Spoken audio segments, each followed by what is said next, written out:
Hey everyone, this episode is the third in the series that I do every 10 episodes, and this series is called Books That Changed My Life.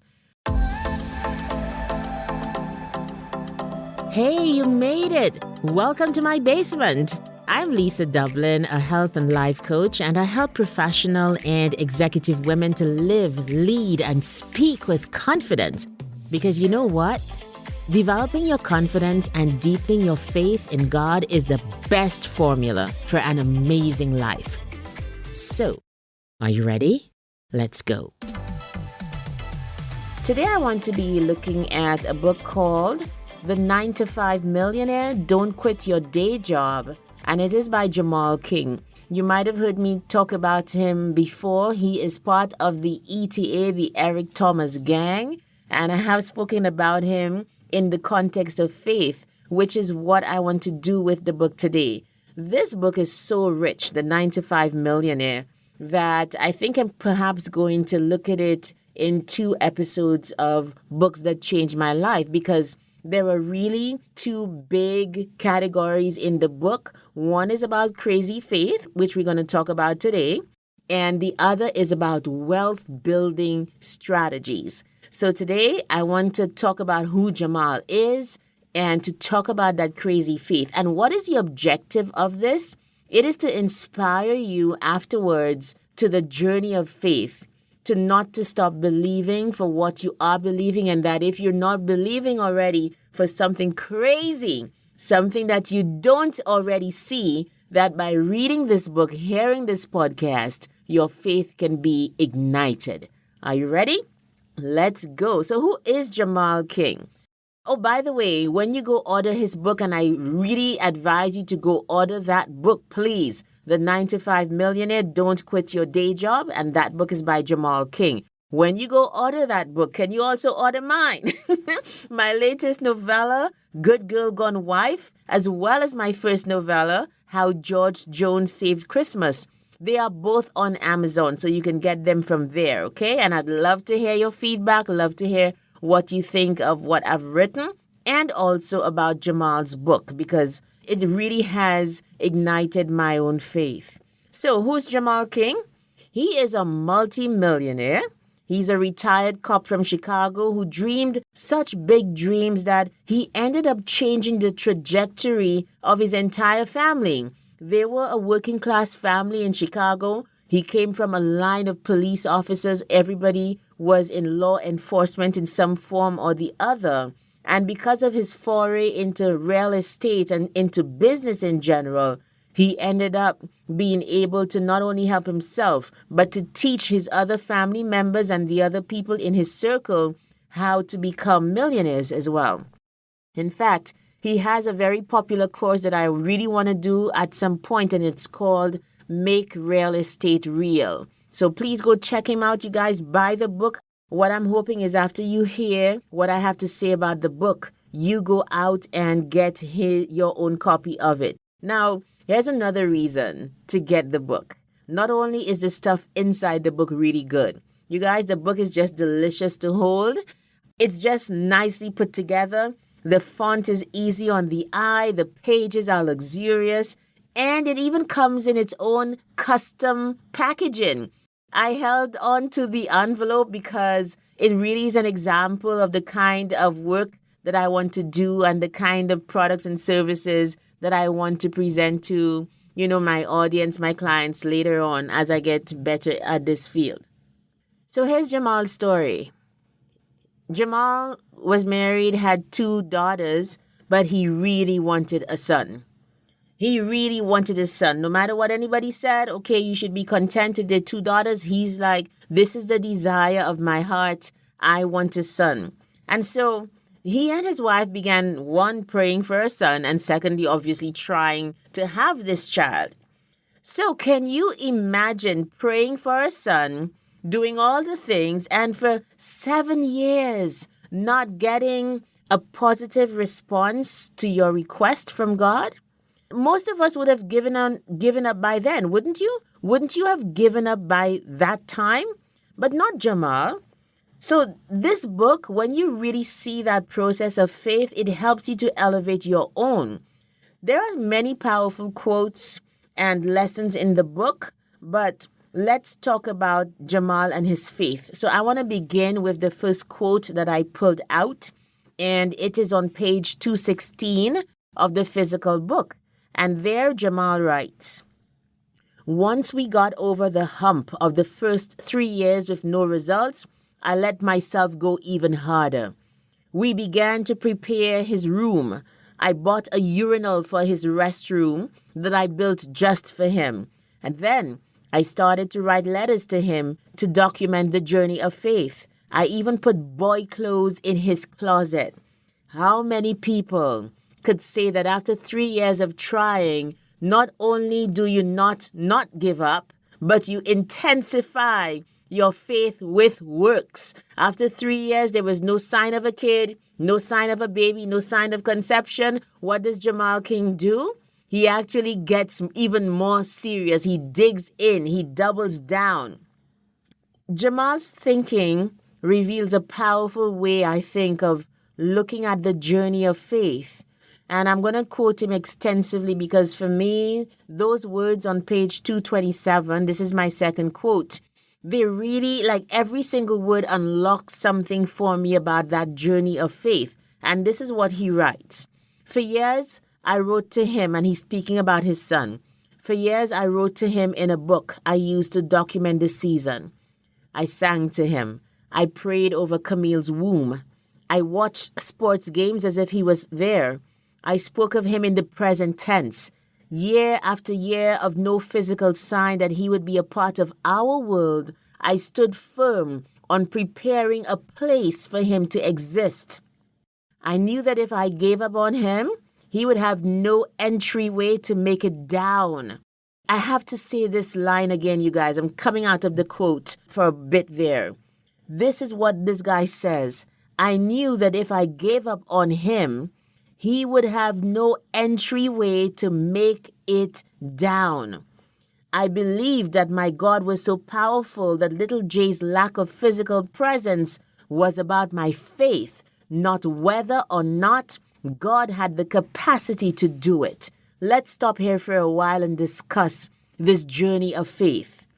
Do you see with me that Jemal believed that his son was already here and that it was simply with his faith ushering the son from being already there in the spiritual realm to becoming present in the physical? Do you see that? That is what he means when he says that he would have no entryway to make it down. Make it down from where, you guys? Oh my goodness. That tells you, and it backs up what God says in the Bible about when you pray, believe that you receive it and you shall have it. We have to believe in that already done energy. You have to approach things when you pray for them. Ask and you will receive. Seek and you will find. Knock and the door will be opened unto you. You have to believe the minute you ask that you've received. And then you begin the process through thanksgiving, through faith, through doing the work to usher the answer to your prayer into the physical realm. How many people have to wait for the thing to be present and to see it before their eyes to believe that it is real? This guy's faith is such that I prayed for it, I got it in the spirit, and with my faith becomes the accelerator and the creator of the thing in the natural. It is mind-blowing. But I understand it because that is the same process that I went through when we were praying for a home. And I've documented that in many of my lives. And I think even in one of the podcasts about I literally got the house in the spirit a whole year before we actually entered the house. I remember that certainty of prayer when I prayed for it and it dropped in my spirit. Like I got it in the spirit. And from that point, the price changed to ushering it in, to praying for different parts of the house and all of those things. So, I mean, this is for you today. This is not about Jemal really or about me. This is about you and the things that you are praying for. What dream have you given up on? Faith, deep faith, that requires tenacity. If it's a child you're praying for, pray with expectation. Dig in for the long haul. For example, if after praying for a year or two, nothing happens, it might take longer, but you have to trust that when you ask God for it, you got it. And it is the faith and the tenacity of your prayers and the quality of your praying, frankly, that is going to usher this child into the physical realm. So, what about if you're praying for maybe a spouse who's not behaving herself or himself? An errant person, an adulterous spouse, and you want this to stop, and okay, you don't see any sign of it. You pray and you believe and you act as if it's already there. That one I know always raises a lot of controversy because I do believe it depends on the situation that you can pray from afar. Like, I never suggest that somebody stays in a situation where they are in danger, either emotionally or physically or sexually. Get out. You can pray from afar if that's what you want, right? But there are some clear-cut examples or things that we pray for that the only thing standing in the way between our ask and our answer is our faith. Let's say you are praying for a partner. You want to get married. You want to settle down, but it's just dry. It's just a desert out there. What do? It mightn't happen on the first date or the second date. It might not even happen after you get perhaps the first proposal for marriage. Do you just give up? Absolutely not. Dig in, pray often, and prepare for him or her. Become the wife, become the husband even before you get the spouse. You can research rings, practice your new signature, start to thank God for the wedding and the marriage that's going to be blissful and is going to bless you. That is crazy faith. I'm telling you that crazy faith will bring crazy results. So what are you believing for, my dear podcast listener? So I was reading from chapter 14. That chapter is called Full Circle. And it's also where I think Jemal just unleashes the reasoning behind his faith. And again, I encourage you not to wait another day. Order this book today. All right, I want to read another quote. This one is lengthy, but I think it's going to really bless you and inspire you. I know if something exists or not merely by whether or not I have the faith for it. I take the on earth as it is in heaven scripture literally. All the evidence you need to continue focusing on a target is the faith to believe it is possible. That is it. If you can see it with your eyes, it's possible. Especially as humans, we are not even the creators of the galaxy. So, if we can envision something, then it must be capable of existing on this earth. Getting yourself to the point where you can say, I believe, therefore I receive, will open doors and knock down barriers you have been battling your entire life. And it's not because of some magical essence of faith. It is because real faith requires real work. Anytime you say you want something, you are placing the goal outside of yourself. It now becomes an external experience, thus allowing for external voices to critique it. This outer experience gives you enough distance to stare at it in awe, but you're not close enough to be able to protect it. Every time someone asks you whether you're still wanting X, Y, and Z, you let them take a hammer to your masterpiece and chip away at its beauty. By the time you take another glance at it, the paint is gone, the structure is different, and you are wondering how did you even want it in the first place. There was no work required from you to keep it alive because you were not the proprietor of the vision in the beginning. But believing in something does the exact opposite. You are required to birth faith within before anyone else sees the fruits of your labor. You are the owner of the vision, not the spectator wishing they had what you created. This faith keeps your task an internal mission that you submit your lifestyle to. You believe in another child, so you buy them clothes and you hang them in their closet, and you create their bathroom and decorate their crib before conception. Your mission is so close to you that The outside world's opinion is not even relevant.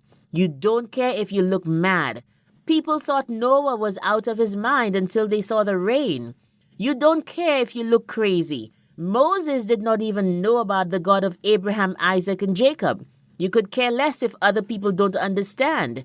Even Peter tried to rebuke the Messiah for saying someone would murder him one day. Belief, also known as your faith, keeps you centered on your goal because the goal is now seen as part of your destiny. So, you see how this torrent of thinking and belief just comes through the book? You cannot help reading that book and leveling up your faith. It happens naturally because, this guy is not just talking words. The physical proof of his faith is that his son was born 7 years after he asked and believed God. There were 7 years that were not dry. They were simply the process from bringing his son, little J, from the spiritual realm into the natural. And I so get what he's saying. Another thing that he said was about speaking those words, about declaring them. This is the last scripture and then we're going to end. He says this on page 227. This is why you have to speak those things that are not as though they are. Let the weak claim themselves to be strong, which is why, you guys, I say, I have strong knees. I am young and strong. I have strong knees. That is like the thing that I'm saying all the time now. And let me go back to the quote on that note. He says this, no one else can declare it for you. The words must be formed in your mind, confirmed in your heart, and expelled through your mouth. So you might be that person who's believing for a partner. Okay, I'm believing God for a husband. I am married. I see myself married to a man who loves me and likes me. We have a blissful marriage. You say that every single day. You see him in your mind's eye. Yes, let people laugh. You say it in your bathroom. You say it to your mirror until you have the courage to say to the other people around you who matter, that kind of thing. As an outside source, I can believe in an apple tree all day for you, lest you go and buy the seeds and get to planting. My belief is a waste of time. This is why I refuse to doubt myself. When you believe in something, you work toward it until it manifests itself in the physical realm. Because in the spiritual realm, your belief level has already given it to you. You read that right. Belief gives you the keys to attaining a thing in heavenly places, and your faith is securing it on this side of reality. That is why the birth of my son is as monumental as it is. I want to stop here today. Oh my goodness, let me tell you, I have to read that book once more. I think a physical book has both advantages and disadvantages. Like when I read a book on Kindle, I'm able to pull out the quotes and, maybe copy and paste them into a big document. But here I have to rely on underlining still. So it makes it, you have to go through the entire book once again. But here's what I want to end with. First of all, go get that book, The 9 to 5 Millionaire by Jemal King. I want to end with the summation of what I see coming out of that part of his book. Wrap yourself in your dream. Don't waver. Don't look to the left or to the right. Keep your eyes on God and get to work. For heaven's sake, get to work. If I believe the rain is coming, I'm going to grab an umbrella. If I believe the new job, the scholarship is coming, the new house is coming, I'm going to start researching things, buying things for my home. I'm going to start becoming the wife because I'm expecting the husband. You don't wait for it to manifest in the natural. It's never going to happen. You have to see it in the spirit first, and then it manifests in the physical. Yes, this is godly talk here. This is not any kind of new age stuff. That is what the Bible means when God talks about ask and you receive. When you pray, believe that you receive it and you shall have it. That is the explanation of that verse. So I hope this inspires you. If it does, the question you now should be asking is, what is the biggest thing I need from God right now? What don't I have that I want? I dare you to see it and then to ask God for it. I dare you, podcast listener, to desire and dream and get inspired again.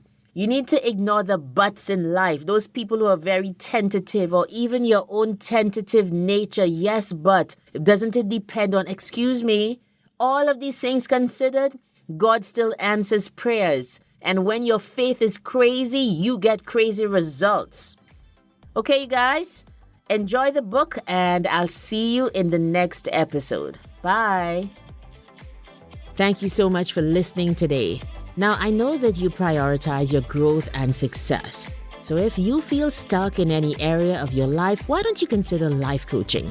My signature program, How to Get Unstuck Total Transformation, has helped so many professional and executive women to free themselves of limiting beliefs and habits, learn to love and prioritize themselves, set firm boundaries and stick to them, be more confident, move up exponentially in their careers, and become the best versions of themselves. How badly do you want to get unstuck? How badly do you want to be the best version of you? If you desire more, take the first step right now. Go to my website, lisamdublin.com/coaching, and book a consultation with me. Let's talk about your coaching needs, because the life you want is totally possible.